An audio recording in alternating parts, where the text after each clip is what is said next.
प्रयागराज महाकुंभ में श्रद्धालुजनों की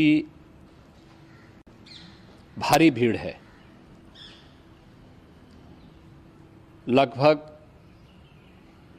8 से 10 करोड़ श्रद्धालु इस समय प्रयागराज के अंदर मौजूद है। कल भी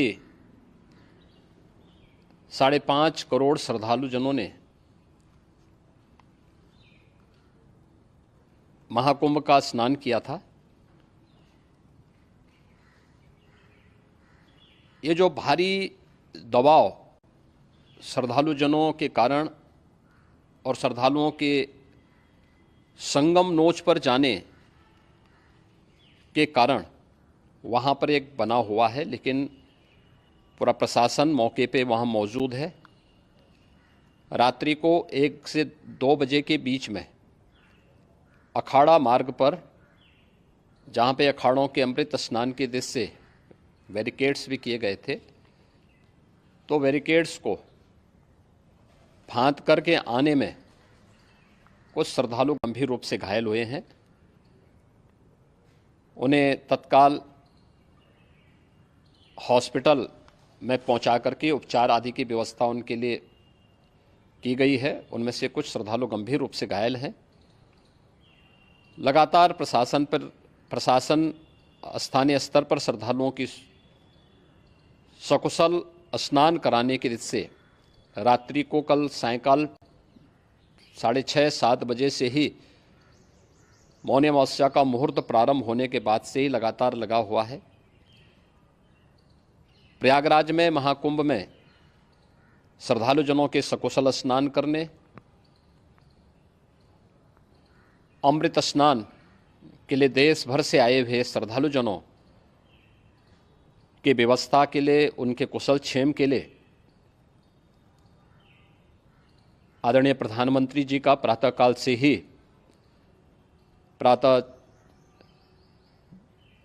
से ही उनके लगभग 4 बार प्रधानमंत्री जी ने हालचाल लिया है। माननीय गृह मंत्री जी ने, माननीय राष्ट्रीय अध्यक्ष भारतीय जनता पार्टी श्री JP नड्डा जी ने, माननीय गृह मंत्री श्री अमित शाह जी ने भी, और प्रदेश की माननीय राज्यपाल श्रीमती आनंदीबेन पटेल जी ने भी लगातार जानकारी लेकर के सभी के कुशल क्षेम और सकुशल स्नान कराने के बारे में निरंतर रिपोर्ट ले रहे हैं। हम लोगों की प्रातःकाल से ही श्रद्धालुजन जो भी आए हैं वे स्नान कर सकें, इसके लिए यहाँ पे उच्च स्तरीय बैठक भी चल रही है, जिसमें मुख्य सचिव भी हैं, DGP हैं, प्रमुख सचिव गृह हैं, मुख्यमंत्री कार्यालय के अपर मुख्य सचिव के साथ साथ ADG लॉ एंड ऑर्डर के साथ साथ अन्य वरिष्ठ अधिकारीगण मौजूद हैं। प्रयागराज में हालात वर्तमान में नियंत्रण में हैं, लेकिन भीड़ का दबाव बहुत बना हुआ है। अखाड़ा परिषद से जुड़े हुए पदाधिकारियों के साथ मैंने स्वयं भी बातचीत की है।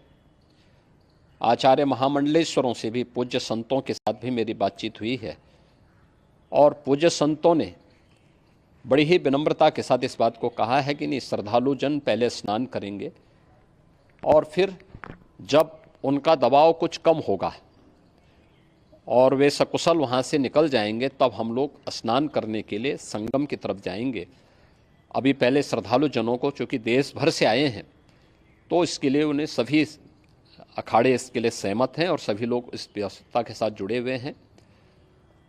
लगातार इस दिशा में हम लोगों का प्रयास है कि जो अब तक प्रातःकाल से ही आपने देखा होगा, कल मैंने बताया कि कल लगभग 5.5 करोड़ श्रद्धालु कल महाकुंभ का स्नान किए हैं, और आज प्रातःकाल तक लगभग 8:30 बजे तक 3 करोड़ से अधिक श्रद्धालु स्नान कर चुके हैं, और ये लगातार जारी है। लेकिन संगम नोच पर, अखाड़ा मार्ग पर,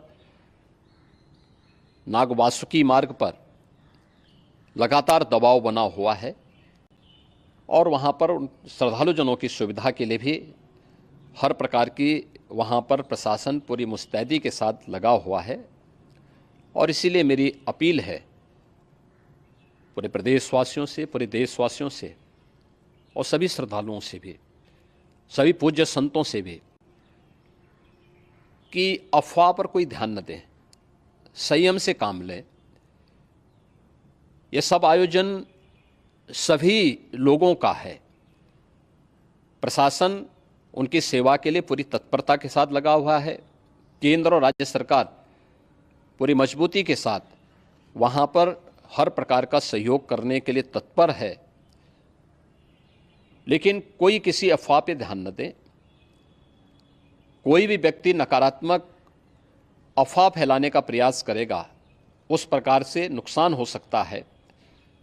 और जहाँ पर हैं आप, लगभग 15 से 20 किलोमीटर के दायरे में अस्थायी घाट बनाए गए हैं, उसमें कहीं भी वे स्नान कर सकते हैं।